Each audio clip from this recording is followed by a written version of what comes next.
गीता अध्याय 2 श्लोक 48 योगस्थ कुरु कर्माणि संगम त्यक्त्वा धनंजया सिद्धय सिद्धयोः समो भूत्वा समत्वम योग उच्यते.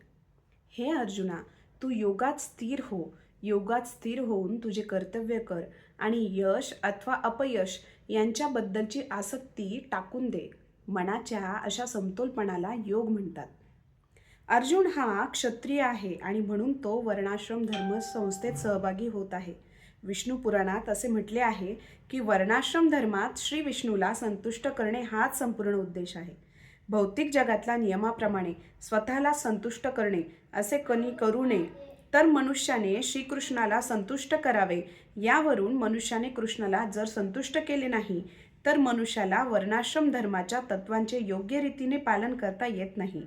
अप्रत्यक्षपणे कृष्णाने अर्जुनाला याप्रमाणे आचरण करण्याचा उपदेश केला आहे. जय योगीश्वर, जय श्रीकृष्ण.